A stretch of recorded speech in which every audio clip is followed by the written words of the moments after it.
আলাইকুম এভরিওয়ান, কেমন আছেন সবাই?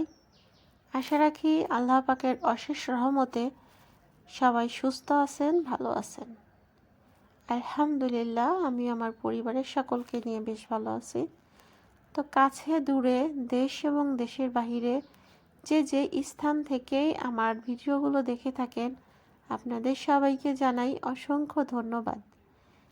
সেই সাথে আরও একটি নিউ ব্লগ ভিডিও দেখার জন্য আপনাদের সবাইকে ওয়েলকাম করছি। আমি মনিরা বলছি, ঢাকা থেকে। তো এখন তো ইদানিং আমি ভিডিওগুলো শুরু করি হচ্ছে সন্ধ্যার পর থেকে বা বিকেল থেকে পরের দিন পর্যন্ত ভিডিওটা করি, যেহেতু আমার রান্নার রুটিন চেঞ্জ হয়েছে। ছোটো বাবুকে নিয়ে যেহেতু সম্ভব না সবসময় সব কাজ করা, আমার হাজব্যান্ড তো রাত্রে সন্ধ্যার পরে বাসায় আসে, এই জন্য আমি সন্ধ্যার পরে রান্নাবান্না করি। এই জন্য আর কি রাত্রে ভিডিওটা স্টার্ট করছি সন্ধ্যার পর থেকে। তো আমি ফার্স্টেই হচ্ছে একটু আলু আর ফুলকপি দিয়ে একটু সবজি ভেজে নিয়েছি। আলু, ফুলকপি আর হচ্ছে মানে পেঁপে। আর এখন হচ্ছে একটু হাঁস রান্না করে নেব। তো হাঁস রান্না করার জন্য ফার্স্টে আমি কিছু পরিমাণ পেঁয়াজ ভেজে বাদামি রং করে নিয়ে ওর মধ্যে আমি 3-4টা নাগামরিচ দিয়ে দিয়েছি। নাগামরিচটা দিয়ে এখানে আমি একটু শুকনো মরিচ বাটা দিয়ে দিচ্ছি। দিয়ে আমি মশলাটাকে বেশ সুন্দর করে কষিয়ে নিচ্ছি। তো যেহেতু মরিচটা আমি পাটায় বেটে ব্যবহার করছি, এই জন্য আমি খালি তেলের উপরে আগে মরিচটাকে ভেজে নিলাম ভালোভাবে, কারণ যাতে মরিচের যে কাঁচা গন্ধটা চলে যায়। এখন দিয়ে দিচ্ছি হচ্ছে জিরা বাটা, আদা বাটা,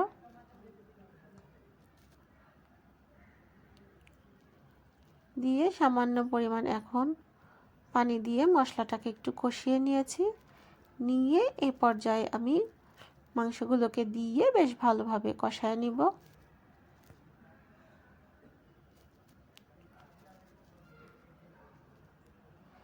তো কষায় নেওয়ার জন্য আমি কিছু সময় ঢাকা দিয়ে রেখে দিয়েছিলাম। তো ঢাকা দিয়ে রাখার কারণে এখন গোশ থেকে আর কি পানি ছেড়ে দিয়েছে। এখন আর কি মানে গোশটা আর কি কষানো হয়ে যাচ্ছে। তো এখন আমি আর কি ঝোলের পানিটা দিয়ে দিব। আর আমি কি করছি, মানে কষানো যখন শেষ হয়ে আসছে সেই পর্যায়ে আমি অল্প কয়েকটা আলু আর কি একটু আস্ত করে ওখানে আর কি দিয়ে দিয়েছি। তো ওদিকে গোশটা হচ্ছে, তো আমি চলে আসছি হচ্ছে ডাইনিং টেবিলে। তো কয়েকটা জার হচ্ছে একটু ধুয়ে ক্লিন করে উপর করে রাখছিলাম। তো এগুলো আর কি একটু সাজিয়ে নিচ্ছি, কারণ হচ্ছে যেহেতু এখন টেবিলে আর কি খাবার দিব, তো টেবিলটা আর কি একটু গোছায় নিচ্ছি। তো এই জারগুলো কিন্তু আমার ভীষণ পছন্দর, খুব শখ করে আর কি কেনা হয়েছে। তো এগুলো আর কি ওরকম করা হয় নাই, মানে যে কিছু রাখা হয় নাই, এমনি একটু সাজিয়ে রাখি। ভাবছি যে কিছু রাখবো এখন থেকে।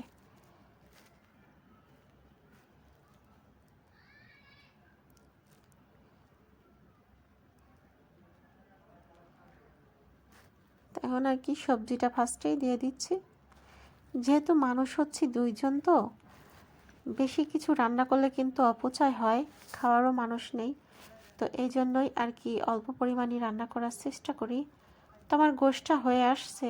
তো এ পর্যায়ে আমি আর কি একটু এখানে হচ্ছে গরম মশলা গুঁড়ি করে রাখা আছে, এর মধ্যে হচ্ছে জিরা দিয়ে, গরম মশলা দিয়ে, তারপর জয়ফল, জয়ত্রী সব কিছু আমি একত্রে ভেজে আমি একটা মশলা রেডি করে রেখেছি। এগুলো আমি গোশে ব্যবহার করি। তো সেটাই আর কি এখান থেকে আমি হাঁসের গোশে আর কি দিয়ে দিচ্ছি। তো এটা হচ্ছে দেশি হাঁস। বাসা থেকে আমি গ্রামের বাড়ি থেকে 3টা হাঁস নিয়ে আসছিলাম। তো এটাই লাস্ট, যেহেতু শীতের শেষের দিকে, তো এই জন্য ভাবলাম যে শীতও শেষ হয়ে যাচ্ছে, শীত শেষ হইলে তো হাঁস ওরকম ভালো লাগবে না। তো এগুলো আর কি খাওয়া দাওয়া শেষ করি। তো ওইটা তো রান্না করে ওখানে রাখা হয়েছে। আর এটা হচ্ছে একটু বিকেলের নাস্তার জন্য অনেক দিন আগেই বাসা থেকে তাল পাঠাইছিল, তো ফ্রিজে ছিলই। তো ভাবলাম যে একটু তালের বড়া করে নিই। তো সেই জন্যই আর কি এখানে আমি তালের মধ্যে একটু চাউলের গুঁড়ি দিয়ে দিচ্ছি, আর দিয়ে দিচ্ছি হচ্ছে একটু নারকেল কোরানো, দিয়ে এগুলাকে আর কি একটু মিক্সড করে নিচ্ছি।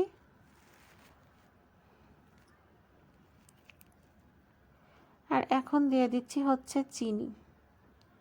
চিনিটা এখন আর কি একেবারে একটু কমই ব্যবহার করছি, আবার লাগলে আর কি একটু মুখে দিয়ে দেখে দিব যে মিষ্টির পরিমাণ কীরকম হইলো, লাগলে আবার একটু দিব। সাইডে আবার একটু গুঁড়ি পড়েও গেছে, তাকে মাখাই নিই, কারণ মাখাইতে গেলে দেখা যাচ্ছে সাইডে একটু একটু পরে।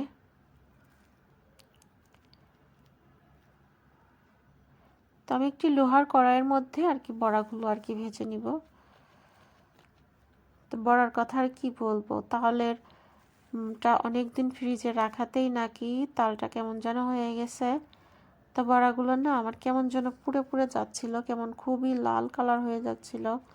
তো পরে আমি কি করছি, পানির পরিমাণটা আর একটু বাড়াই দিয়ে একটু ময়দা দিয়ে আমি হচ্ছে একটু ভাজা পিঠে রেডি করে নিয়েছি। তো ভাজা পিঠে মানে বড়াটার থেকে আমার যে ভাজা পিঠাটাই বেস্ট, মানে খুবই টেস্ট লাগছিল। পরে আমরা ওইভাবে তেলের পিঠা বানিয়ে আর কি খেয়ে ফেলছি। তো লাস্টের দিকে পিঠাগুলো খুব সুন্দর ফুলছিল, কিন্তু ভিডিও করতে পারি নাই। তার কারণ হচ্ছে ওই সময় না আমার ফোনে চার্জ শেষ হয়ে গেছিলো, ফোনটা চার্জে দিয়ে এসেছিলাম, এই জন্য ভিডিওটা করা হয় নাই। তো সবাই ভালো থাকবেন, সুস্থ থাকবেন। আজকের ভিডিওটি এখানেই শেষ করছি।